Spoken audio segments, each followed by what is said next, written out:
अगर हमारे पास कोई क्लोज सरफेस है, एयर और वैक्यूम, वायु या निर्वात में, तो उसमें से होकर गुजरने वाला नेट इलेक्ट्रिक फ्लक्स या टोटल इलेक्ट्रिक फ्लक्स उस क्लोज सरफेस के अंदर अवेलेबल या उपस्थित टोटल चार्ज के 1/ε0 टाइम्स होता है।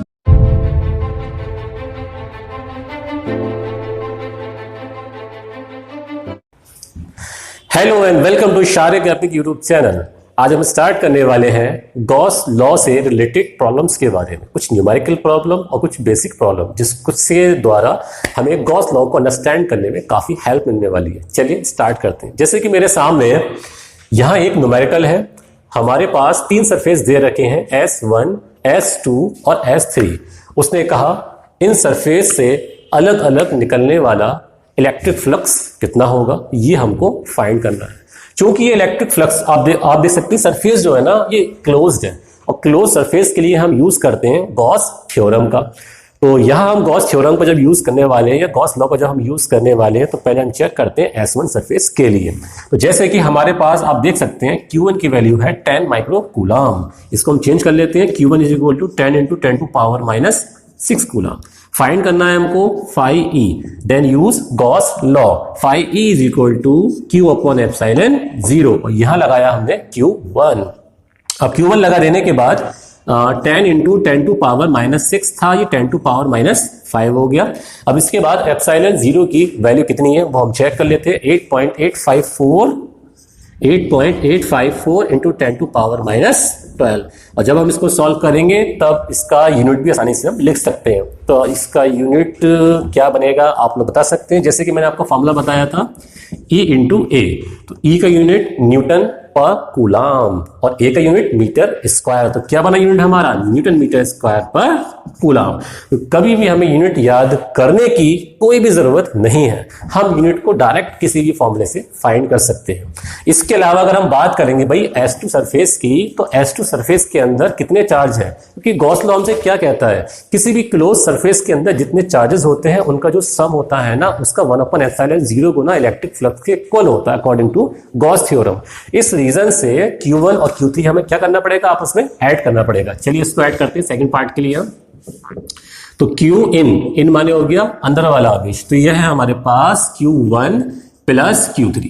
तो यह बनेगा हमारे पास Q in is equal to Q1 की वैल्यू कितनी है चेक कर लेते हैं। पहले हम लोग -10 माइक्रो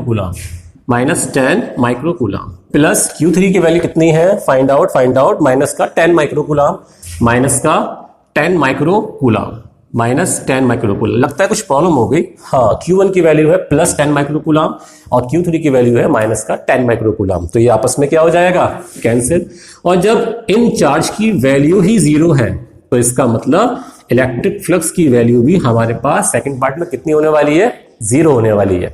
अब हम बात करते हैं थर्ड पार्ट की। तो अगर हम थर्ड पार्ट की इसमें बात करें तो थर्ड पार्ट में हमारे पास क्या सिचुएशन बनेगी। अगर मैं S3 की बात कर रहा हूं तो S3 सरफेस के अंदर एक तो S1 सरफेस आ रहा है, इसके अलावा S2 सरफेस आ रहा है और S3 तो अपने आप में है ही। इसका मतलब हमें क्या करना पड़ेगा, अगर हमें S3 के लिए क्रॉस करने वाले इलेक्ट्रिक फ्लक्स की वैल्यू फाइंड करनी है ना, तो हमको सारे इनर चार्जेस की वैल्यू को आपस में ऐड करना पड़ेगा। चलिए इसको ऐड करके देखते हैं हम। Q in is equal to आएगा Q1 प्लस Q2 और प्लस Q3। जैसे कि आप लोग जानते हैं क्या मतलब लिखा हुआ है ना यहाँ पर, बच्चों देखो ध्यान से, 10 micro coulomb minus 10 micro coulomb लगाते हैं यहाँ पर, 10 micro coulomb minus 10 micro coulomb plus value of Q3, sorry कुछ प्रॉब्लम हो गई, Q2 की वैल्यू 6 माइक्रो कूलम है। चलिए यहाँ लगा देते हैं हम 6 माइक्रो कूलम और यहाँ गया आपका माइनस का 10 माइक्रो कूलम और ये वैल्यू है आपकी प्लस की।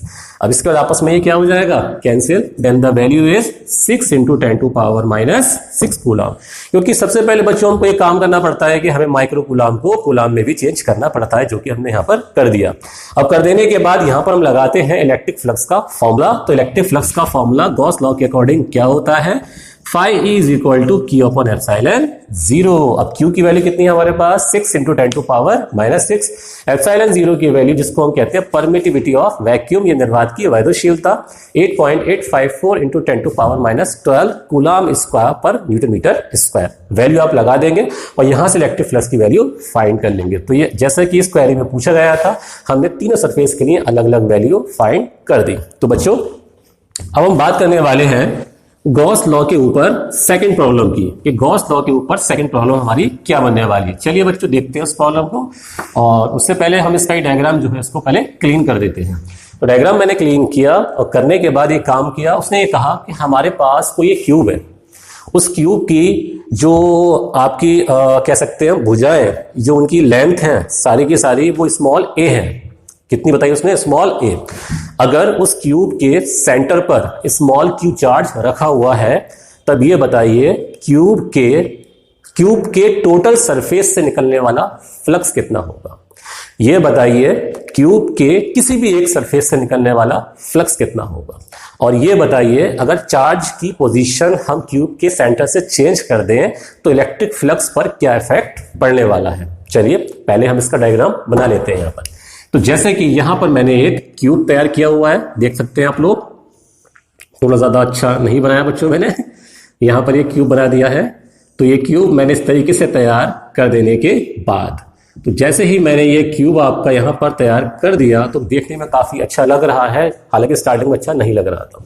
इसकी जो भुजाएं है वो कितनी है? स्मॉल ए। तो सारी की सारी जो इसकी भुजाएं हैं सारी की सारी आप देख सकते हैं, इनकी वैल्यू कितनी है?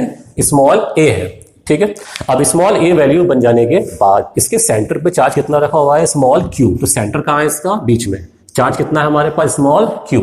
उसने कहा इससे निकलने वाला टोटल इलेक्ट्रिक फ्लक्स कितना होने वाला है। तो टोटल इलेक्ट्रिक फ्लक्स फाइंड करने के लिए जैसे कि हम जानते हैं कि गॉसियन सरफेस, जैसे कि मैंने आपको प्रीवियस वीडियो में इसके बारे में बताया है, तो किसी भी गॉसियन सरफेस के लिए, यानी हम कह सकते हैं किसी भी क्लोज सरफेस के लिए, क्योंकि अगर हमारे पास गॉसियन सरफेस नहीं है, मान लीजिए हमारे पास क्लोज सरफेस है, तो किसी भी क्लोज सरफेस से निकलने वाला इलेक्ट्रिक फ्लक्स हम निकालते हैं गॉस लॉ की डेफिनेशन के अकॉर्डिंग। तो फॉर्मूला क्या होता है इसका?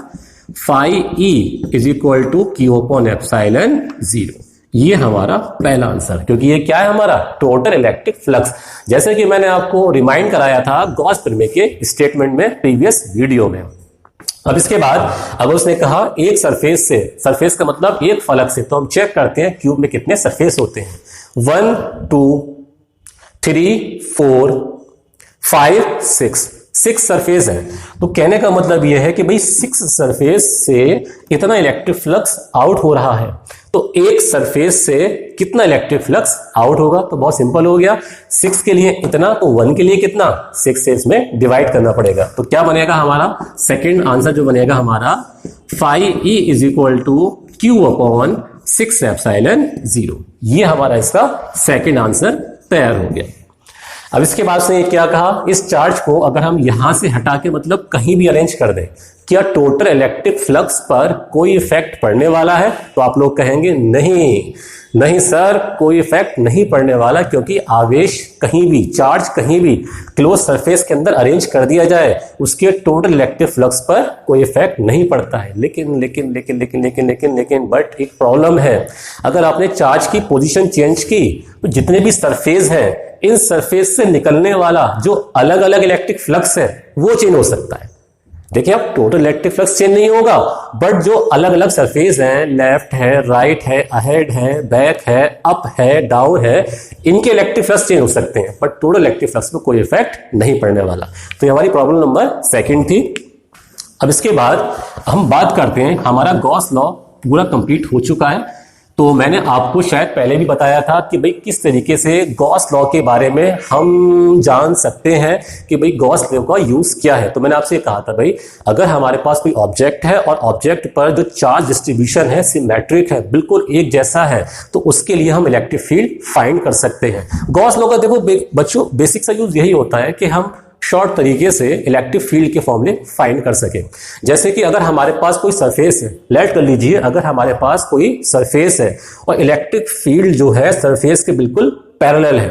इलेक्ट्रिक फील्ड क्या है? सरफेस के बिल्कुल पैरेलल है, तो उस समय जो परपेंडिकुलर होगा, जो अभिलंब होगा, वो तो सरफेस के साथ 90 का एंगल बना रहा होगा ना। और ये क्या हो गया हमारा इलेक्ट्रिक फील्ड। तो इलेक्ट्रिक फील्ड का डायरेक्शन और सरफेस पर परपेंडिकुलर का डायरेक्शन, इनके बीच जो एंगल बनेगा वो कितना बनेगा 90 डिग्री का। तो अगर आपसे कहा जा रहा है कि सरफेस के पैरेलल है electric field, it means that आपको लगाना है इस चैप्टर के अंदर theta is equal to 90 degree.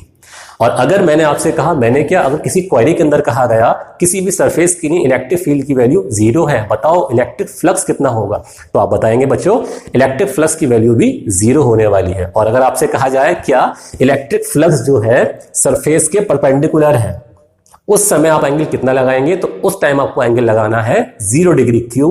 Perpendicular, देखें आप पेन जो है ना सरफेस के, ये तो परपेंडिकुलर आपके है ही है, परपेंडिकुलर का मतलब अभिलंब है ही है। इसके अलावा इलेक्ट्रिक फील्ड भी क्या है इसके, परपेंडिकुलर है। अब इलेक्ट्रिक फील्ड और ये परपेंडिकुलर, इन दोनों के बीच का एंगल कितना है हमारा 0, तो वहां आपको 0 लगाना पड़ेगा। तो इन 3 सिचुएशन को आपको माइंड में रखना है। अगर हम बात करें गॉस लॉ की एप्लीकेशंस की, तो कुछ गॉस लॉ की मुख्य एप्लीकेशंस यहां पर है।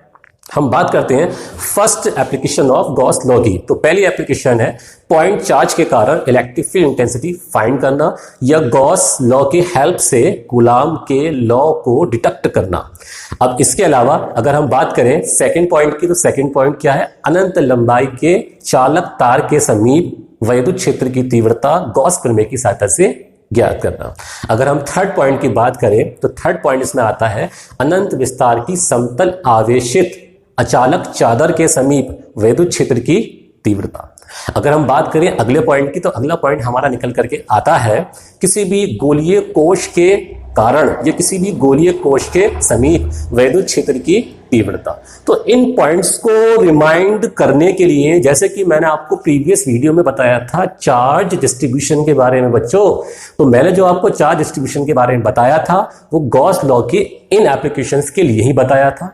तो नेक्स्ट वीडियो में जब मैं स्टार्ट करूंगा गॉस लॉ की एप्लीकेशंस, तो 1 बाय 1 मैं उनको सॉल्व करूंगा और उनके अंदर किस तरीके से यूज होने वाला है चार्ज डिस्ट्रीब्यूशन, उनके बारे में मैं आपको बताऊंगा। और हाँ, आपको इस बात का भी ध्यान रखना है, कूलाम्स लॉ वाले चैप्टर में मैंने आपको पॉइंट चार्ज के कारण इलेक्ट्रिक फील्ड इंटेंसिटी का एक फॉर्मूला प्रूफ कराया था, E = 1/4πε0 Q/r²। तो इस वीडियो को देखने से पहले आपको उस वीडियो को भी देख लेना है, ताकि जब मैं आपको सॉल्व कराऊं deduction of Coulomb's law by the help of Gauss theorem, तब आपके वो अच्छी तरीके समझ में आ जाए।